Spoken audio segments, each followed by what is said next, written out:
What is going on, guys? And in this video, I'll be giving you my UFC 283 main card predictions for the upcoming event taking place this Saturday, January 21st, 2023, taking place in Rio de Janeiro, and I believe in Brazil. And I believe this is going to be the first card since COVID in Brazil or pay-per-view. I'm not sure, but that's pretty exciting. So you're going to have a really excited crowd here. A lot of Brazilian fighters on the card. Teixeira versus Hill obviously being the main event. That's going to be a banger. And I think this is a pretty good pay-per-view card to open up the year. I like how they put it together. It feels very classic. Like, you got a lot of Brazilians on it, a lot of hype, good names, whatever. So I'm glad this is the pay-per-view, and I'm looking forward to it. Did fairly well last week, 7-4. Pretty decent. Obviously, there's some fights on the main card that I just did not predict correctly. But either way, you go on to the next one. So in the first fight on the main card, we have Paul Craig taking on Johnny Walker. 16-5-1 for Craig, 19-7 for Walker in a light heavyweight bout. Now, obviously, Paul Craig, I really think he's so dangerous in the grappling, right? It's not a guy you want to be taking your back. Like, you don't want to be giving him any limbs because he's going to try to submit you fairly quickly. But it opens up his striking, because if you're so worried about getting taken down or just ending up in a bad position, you're not looking for the punches. And then that's when Paul Craig's able to find success. Now, I don't think, obviously, Craig's going to be, out boxing Walker and just piecing him up left and right. But I do think it could be there if Walker's, pretty focused on defending takedowns, gets distracted. Craig's able to land a body kick, maybe like a head kick. Who knows, right? A couple punches. Maybe he is able to do something there. But obviously, early on, Craig, I think it's going to be hard for Walker to not get grappled. And I don't know if Craig takes him down, if Walker is going to be able to get out of that. Maybe he is able to reverse it, but I don't know. It's a little sketchy for me on that one. Walker is pretty wild on the feet, though. He can definitely land some crazy things, But there are some fights, like his fight against Thiago Santos, pretty lackluster. Really nothing happened. Against Jamahal Hill, he just pretty much get blasted into another universe. Against Ryan Spann, he was able to get that KO TKO, but arguably speaking, he got hurt and then he landed the elbows, whatever. But he did get hurt in that fight. Against Nikita Krylov took him down 3 times, unanimous decision, lost to him. Corey Anderson was able to get the KO TKO.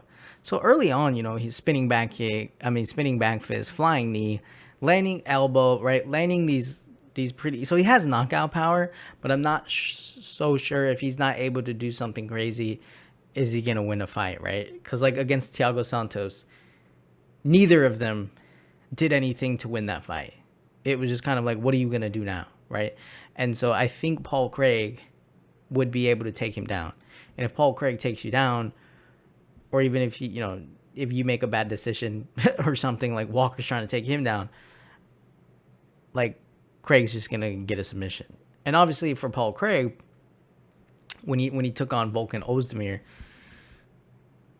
he defended 15 takedowns. Ozdemir defended 15 of Craig's takedowns. So obviously in a fight like that, Craig just had no answer for him, and Ozdemir was able to light him up on the feet. But I just don't see Walker defending 15 takedowns. I don't see Walker fighting the same fight as Ozdemir and being successful. So for me, I think we see a Paul Craig upset in Brazil. I think Paul Craig is going to be able to grapple with him. Obviously has to worry about getting flash KO'd right off the bat, right, with a spinning elbow or something. I guess that could happen technically. And it probably will, right? But I think normally, though, Paul Craig gets a hold of him. And then at that point, when he's able to take him down, it's just not going to be good for Walker. And we see Craig be able to pull off a submission victory here. So I'm going to go Paul Craig to defeat Johnny Walker. I'll take it to win by round 1 submission. In the second fight on the main card, we have Lauren Murphy, 16-5, taking on Jéssica Andrade in a 23-9 in a women's flyweight bout.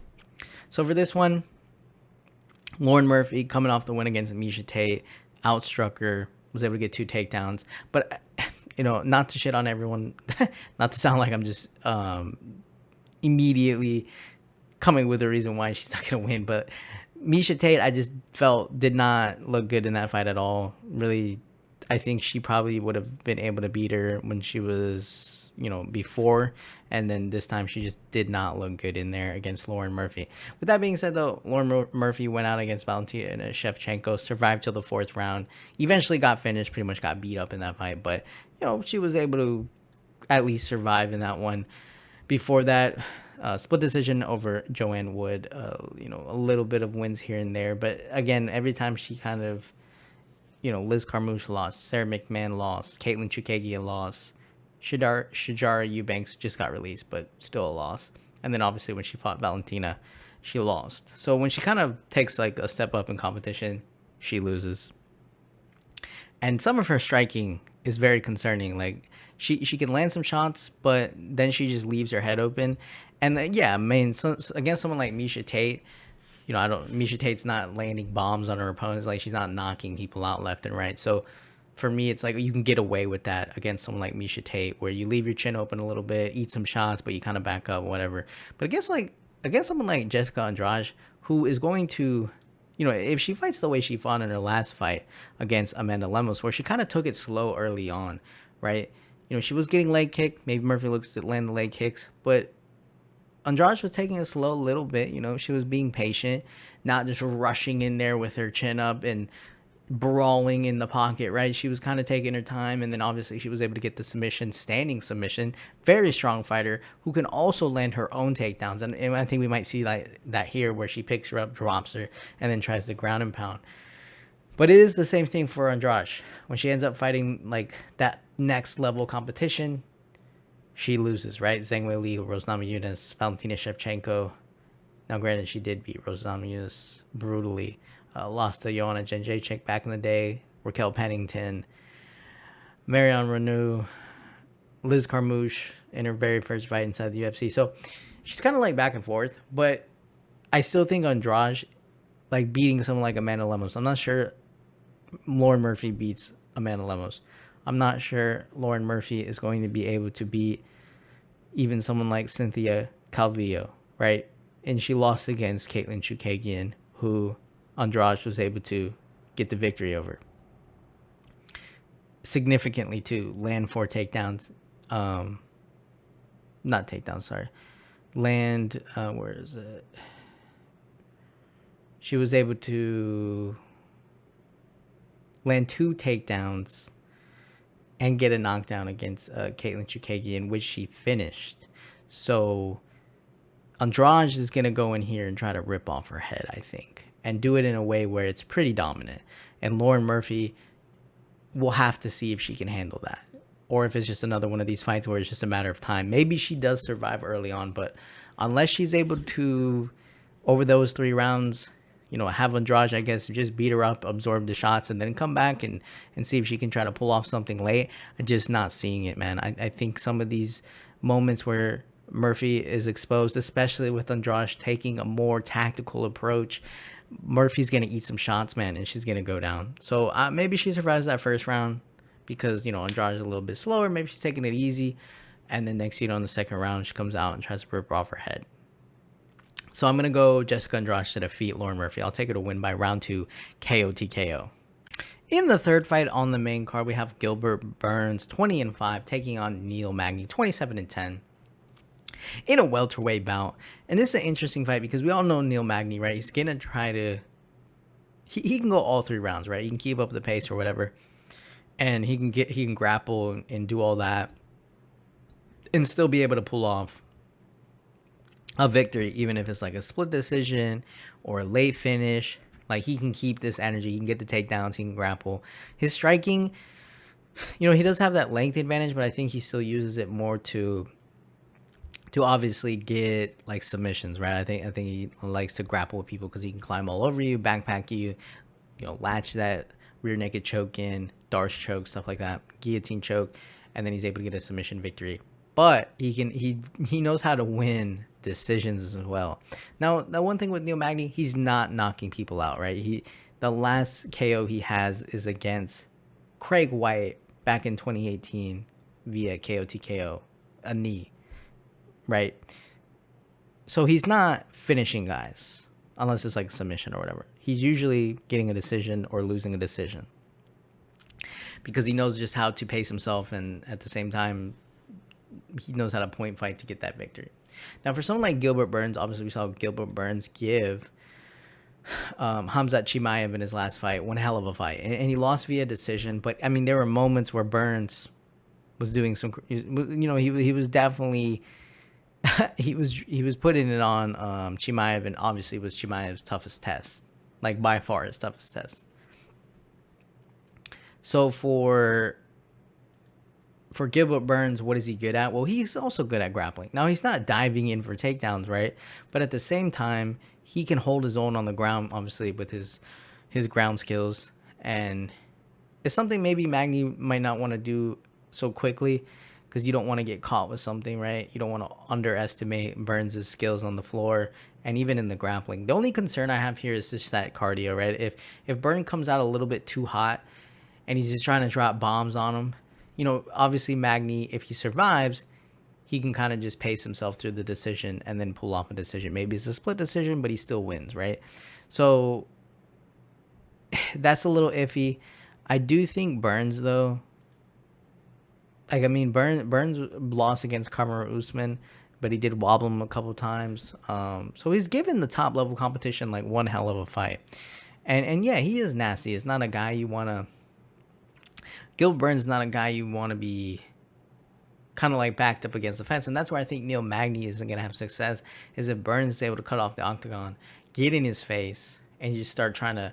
Because every time I see Neil Magny backing up against the fence, he looks like he's losing his back. Like, he's always getting backed up, but not in the sense of where he wants to be. He looks a little uncomfortable. He'd rather be, given that range, able to land a couple pop shots, maybe throw some kicks to the body, stuff like that. He definitely doesn't want to be his back against the fence with like Burns just trying to drop bombs on his head. Because I do think, even if you haven't been knocked out lately or at all or whatever, last time he got TKO'd was in 2018 against Santiago Ponzinibbio, right? So even if he hasn't had that happen in a while, it's still there. And like Burns, if he finds his chin, I'm pretty sure he could drop him. And then Burns might be able to like hop on a submission or whatever.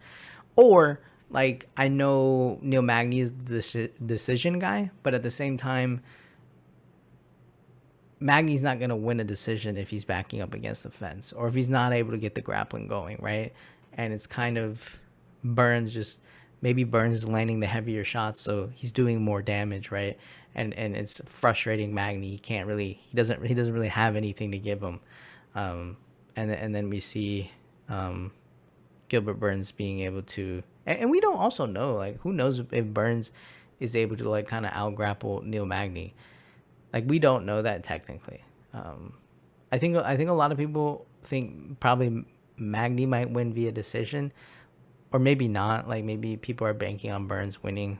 But I do think Burns is going to give him a hell of a fight. And although Magny knows how to pull off decisions, I'm not sure that's going to work against a guy who's going to come after him and rip his head off. Especially because of how intense his last fight was against Chimaev. Like, I think a lot of people, like myself included, thought, maybe Gilbert Burns will do something here and there, maybe threaten with like some grappling defensively, but like I don't think anyone thought it was gonna be that kind of fight, right? Where Burns was just hanging in there and like, let's relax, man. Give Gilbert Burns his credit. I think he's a tough fighter, so we'll have to see what happens. But I'm gonna go Gilbert Burns on this one.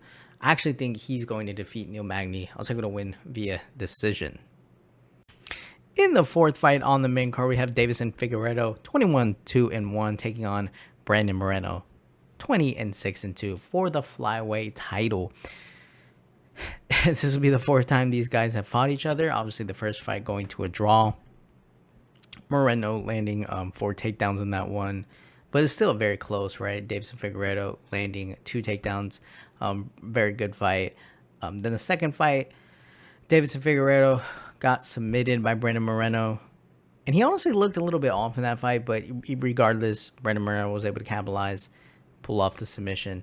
In the next fight, the third fight, Deiveson Figueiredo was able to get the victory over Brandon Moreno via unanimous decision. I think, honestly, because he got the 3 knockdowns. He also did land 2 takedowns.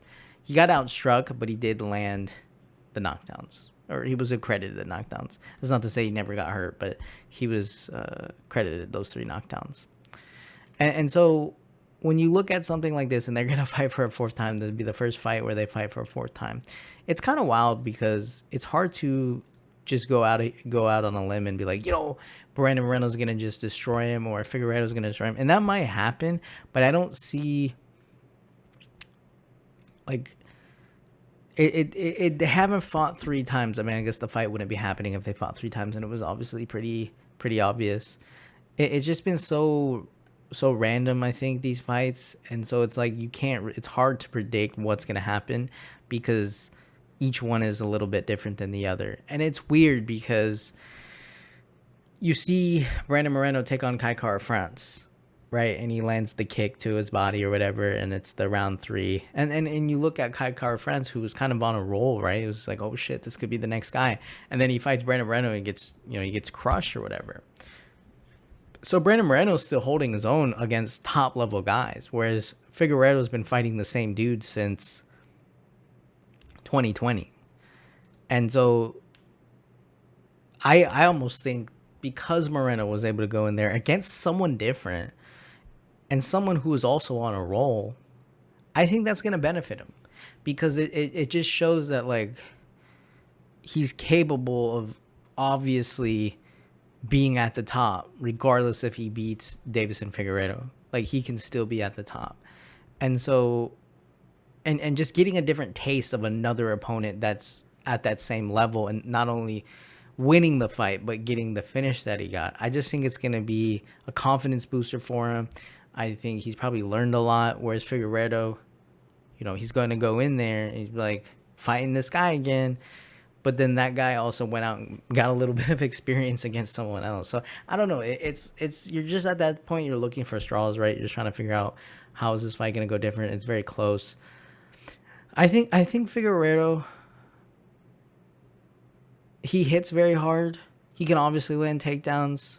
Athletic. His weight cut's a little sketch, just seeing the embedded and stuff. I don't know about that, man. Like, dude looks like he has to cut a shit ton of weight, whereas Moreno doesn't really look like that. Obviously, we know both guys can go back and forth for 5 rounds. Moreno is he doesn't look like Figueiredo. He's not like ripped out of his mind. You don't think like he can generate as much power, but Moreno can be a little deceitful, right? He can come out there, land a high kick out of nowhere, and it's like, oh shit, like where did that come from? Or he lands a jab. Like he doesn't look like one of these ripped dudes who's gonna just drop bombs on your head, but he ends up doing something like that, and then he can drop bombs. So I definitely wouldn't count out Moreno in this one, and I actually like Moreno. I don't know, I'm leaning towards it because of the weight cut, and just because he went in there against Kai Kara-France, actually fought someone different, coming back to fight Figueiredo. It is a little sketch that it's in the hometown, so if it goes to decision, maybe if it's close, they give it to Figueiredo because it's in Brazil or whatever. But it'll be interesting to see how this one plays out. Like this is going to be very interesting. I think it's going to be a banger, though. I really do think this will be fight of the night. I'm interested in seeing how Figueiredo is going to come out. Like, is he going to come out super aggressive? Is he going to try to, do the grappling? Like, Moreno can reverse positions too. And obviously with that, he can pull off a submission again. So it's honestly like, and Figueiredo can drop bombs, as we saw. He dropped Moreno 3 times in the last fight. So Moreno has to be careful of that. So it's gonna be a very tactical chess battle. And it's very hard to say who's gonna win, but I'm just leaning towards Brandon Moreno on this one. And I think in the last one, I'm pretty sure I took Deiveson Figueiredo to beat Brandon Moreno. But before that, I got it wrong. So when Moreno submitted him, I didn't have it like that. And then, well, obviously the draw, I didn't have a draw, obviously. But I think I took Deiveson Figueiredo in that one. So I was kind of on the Deiveson Figueiredo versus Brandon Moreno. Last time, I was leaning towards Moreno. But then I ended up going with Figueiredo. But, I mean, it was a close fight either way, right? So yeah, we'll have to see what happens here. But now, just seeing Figueiredo, man, like I don't know, I don't have that. I just don't have that confidence in him right now. Moreno looks ready to go. Fought a guy different than Figueiredo. and I think he's gonna try to pull this one off. So I think it's a very close fight. I think it goes to decision, but I'm gonna go with I'll take Brandon Moreno to defeat Deiveson Figueiredo by a decision. In the main event of the evening, we have Glover Teixeira taking on Jamahal Hill. This is a fight that at first I was going back and forth on, just because, you know, without watching any embedded or anything, you're thinking like Teixeira just went to war with Prochazka, but at the same time, like, he was winning in that fight and, you know, made a couple mistakes here and there, and obviously Prochazka just never gave up, and so he was able to get the victory over Teixeira, you know, by a submission of all things. But at the same time, it's like, well, Teixeira was still beating his ass, almost submitted him, right? And it was doing fairly well. And it's like, can Jamahal Hill do what Prochazka did? But then, like, you look at it, and it's like, Prochazka is obviously very dominant or whatever, but he is one of those guys where he's not, he can knock his opponents out, but at the same time, it's not like he goes in there and you think of him as like one-shot KO power. You think of him as a wild guy who could land a spinning back fist in there somewhere, but it's not going to be like within the first 10 seconds, right? Or maybe he's going to go out there, die, and then come back to life and then beat his ass in the 4th round, right? He's one of those guys that's just going to keep coming, like full-on zombie mode, and you really got to kill him to kill him. Whereas Jamahal Hill is not a guy that I see, you know, in the 5th round after he's defended 15 takedowns, like getting a Darce choke on Glover Teixeira. Like, I just don't see him doing that. I think for Jamahal Hill, it's like, I'm not going to let the fight even get that far. Like, I'm going to put this guy out early on, and when I do, it's going to be pretty violent. So, in his last fight, I liked what we saw. I think the question here, though, is that even though Jamahal Hill popped up fairly quickly in those 6 takedowns that Santos was able to get, it's like, well, okay, Thiago Santos isn't Glover Teixeira. And so Teixeira takes him down 6 times. One of those times he's going to just be full mounting him, right? And so that's a little bit of a concern, if not the biggest concern, because it's very hard to just overlook that and say like, well, you know, Jamahal Hill, he's going to defend a couple takedowns and he's going to just drop bombs on Teixeira, right? But at the same time, it's like, you know, Jamahal Hill is not a guy you want to be eating shots from, regardless, right? It's like, oh, I haven't been knocked out in a while, until you get knocked out, right? And so it's a little sketchy. When you look at Glover Teixeira, you know, the last time he got finished was against Alexander Gustafsson, where Gustafsson was just landing uppercut after uppercut and just dropping bombs on his head. And that was in the 5th round. And obviously he got KO'd by Anthony Johnson. But then if you look at Carl Robertson, you look at Ian Kutalaba, Nikita Krylov, Anthony Smith, Thiago Santos, Jan Blachowicz, he can take those guys down, right? Regardless if those guys had power or not. And all of them do. But he was able to just do enough with the grappling and the striking in some of the fights and get the victory over them. So, and when you watch the embedded, so after you do watch embedded and all this stuff, you see how motivated Jamahal Hill is. You know, you got Teixeira out there being the family man, cracking jokes, stuff like that, and then it shows Jamahal Hill like how his mindset is, and he's like, I want to test to see my legacy, see where I fit into the history of all this stuff. Like, this dude is, you know, I want to leave behind history for my kids and all this. Like, this dude's heavily motivated. And it's not to say that, like, if Jamahal Hill wins this fight, like, he's gonna be the next Jon Jones or something, because I don't think anyone's the next Jon Jones, because I also think Jamahal Hill is not well-rounded, right? It's not like he's gonna get the knocking people out can only go so far before you get knocked out or submitted, right? So, but he's super motivated, and he seems like one of those guys that, like, if you were to say, well, you know, he's going to take you down, man, like, it's not really going to be a fight. He's going to go train and do whatever he can to where even if he gets taken down, he pops back up to give him another shot on the feet, right? So it almost feels like if you take Glover here, and I'm not saying, I mean, this could be one of those fights where Glover just wraps him up in 10 seconds and puts him to sleep. It could be one of those fights. But it almost feels like that's too obvious, right? You got a hungry fighter in Jamahal Hill with dangerous KO power. That, yes, he did get taken down 6 times against Thiago Santos, who isn't taking people down 6 times in every fight. But then you wonder, like, what if this is the one time where he defends the takedown and just rips off Teixeira's head, right? He just starts dropping bombs, just getting absolutely aggressive and violent with it and taking him out, right? So it's almost like it's too obvious that Teixeira is going to be able to avoid getting KO'd early on and then just, clinch him up and put him down. So I don't know. It's one of two ways, right? I mean, I think this one we can say Hill's not going to submit him. Like I feel like that's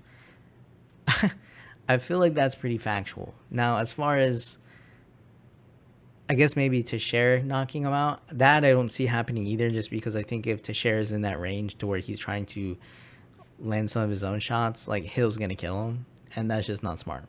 So yeah, I think Teixeira has to get in close and hope he can land that takedown early on. But I actually think Hill might be able to defend the first 2 takedowns, and that might give him some openings to just destroy Teixeira. Maybe goes for the uppercut like Gustafsson, right? Maybe he's able to find that there. We'll have to see what happens. Teixeira's tough. Jamahal Hill's very motivated, tough, big KO power. It seems like a very close fight, and obviously with the light heavyweight division being in an absolute cluster ever since Jones has left, it'll be nice to see if we can get some closure on like who's the next light heavyweight champion in the UFC. So I'm gonna go ahead and pick Jamahal Hill to win this one. I think he defends 1 or 2 takedowns early on and really goes for it. And I think if he can rush Teixeira and test, let's see how big of a shot you can take, I feel like he's going to hurt him. And Hill has to be smart, because even if Teixeira gets hurt, he could still get like submitted or taken down or whatever. But I just think Jamahal Hill's very hungry. And if I'm wrong, I'm wrong. But I do think Hill's gonna give him one hell of a fight, and I think that first round's gonna be pretty explosive. We're gonna find out real quick like who's gonna win. Like I don't see this going into the 5th round, so I'm gonna go Jamahal Hill to defeat Glover Teixeira. I'm gonna take him to win round 1 KO TKO. So that'll do it, guys, for my UFC 283 main card predictions for the upcoming event taking place this Saturday. Really looking forward to it. One hell of a pay-per-view card to start off the year. And yeah, like I said, being in Brazil too, you're gonna have a lot of the fans in there. So yeah, I mean, I'm really excited to watch this one. So leave your comments down below. Who are you picking in the main event? Which fight are you most excited for? Hit the like button, hit the subscribe button, and I'll see you guys in the next video.